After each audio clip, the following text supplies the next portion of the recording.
I just want to thank everyone for joining us today. This is an exciting day. This is the culmination of a lot of work, a lot of advocacy from folks that I see here in the audience today. I couldn't be more thankful for all of the advocacy and the work that we all put in to get this moving, so I do sincerely thank you. I also want to thank Secretary Adams for taking time out of probably the busiest time of his year to come and spend time with us and to express show his appreciation for Kentucky moms and babies and all that we are doing to keep their start in life, baby start in life, the healthiest that it can be. You all understand the great need that we have here in Kentucky for life-changing, life-saving policies, and this is certainly one I think that will make a huge difference in the lives of moms and babies. Kentucky is not known for our great health metrics, and we are working on that. We are making a lot of strides, and the goal of this legislation is to ensure that every mom gets the care that she needs and her baby has the greatest opportunity for a healthy start in life.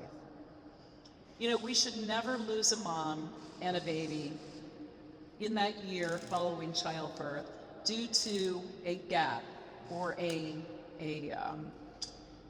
some sort of failure in our system. And that is exactly what was happening.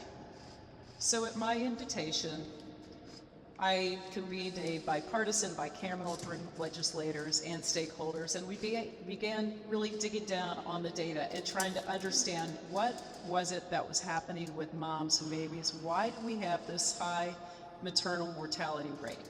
And so indeed, we discovered some really important things. We started working with the Kentucky Perinatal Quality Collaborative. We worked with the Department of Health. We worked with the leaders of the HANDS program. It's the Health Access Nurturing Development Services. It's a home visitation program that is available to moms and babies and families up to 3 years after birth. And so we started looking at some of the reasons, like I said, for our high maternal mortality rate. And so some of the initiatives that we decided we were able to take on are Kentucky's high rate of substance use disorders, which are now the #1 reason why moms die in the first year following childbirth. In fact, we found out that 53% of the moms who die during that first year die as a result of their substance use disorder.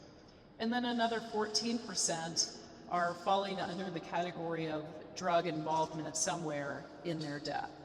And so this is a really important piece of what we need to be doing in Kentucky. We really need to, we've focused a lot of attention on the substance use problems that we have, and this is another way to do that.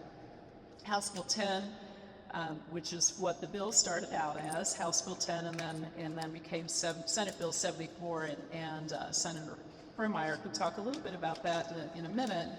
But House Bill 10 also addressed the lack of prenatal care to address things like a substance use disorder and other health problems that we know we have in Kentucky, things like obesity and diabetes and heart disease and high blood pressure, and things that cause problems and cause a pregnancy to become a high-risk pregnancy.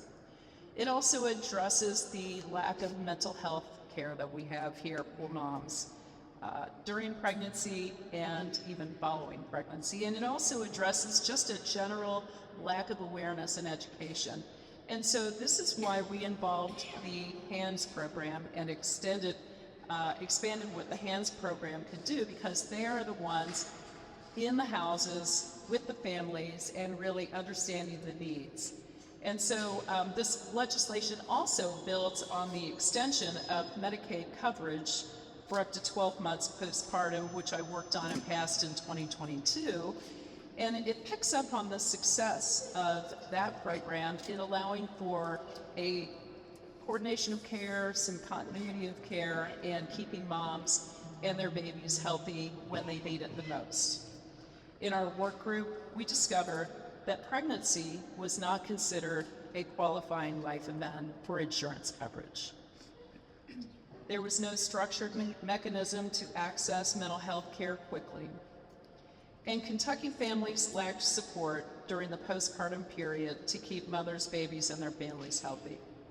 And so to address the lack of access to prenatal care, we added a special enrollment period for women to be able to purchase health insurance coverage during their pregnancy. We also added a lifeline for moms. This is addressing the lack of access to mental health care. It is a psychiatric access program and will get moms and their families the help that they need quickly if they have a mental health crisis or some other issue. The bill also strengthened the Kentucky Maternal and Infant Health Collaborative, which Senator Fromeyer will talk about. This legislation, as I explained, expands the HANDS program, but what it does is we know that breastfeeding is better for babies and moms.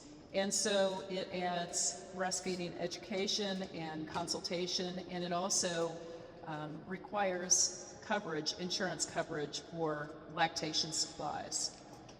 It also provides education on safe sleep, because we know that co-sleeping is one of the highest risk factors for infants who die accidentally in that first year. It also makes the HANDS program available by telehealth. I'm trying to remember, it did so many things. It expands telehealth coverage. It also expands remote patient monitoring and in-home patient addiction treatment. And it also will study doula services. So this is a really expansive look at maternal health and what we need in Kentucky. And so I'm very excited that this is now law.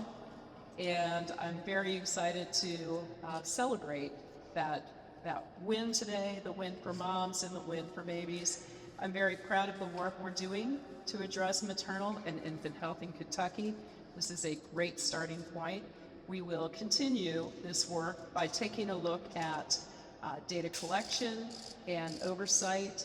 And with that, I would like to introduce my friend, Senator Shelley Funke Fromeyer, and thank her for her partnership in getting this passed, because it was truly a team effort. So, thank you.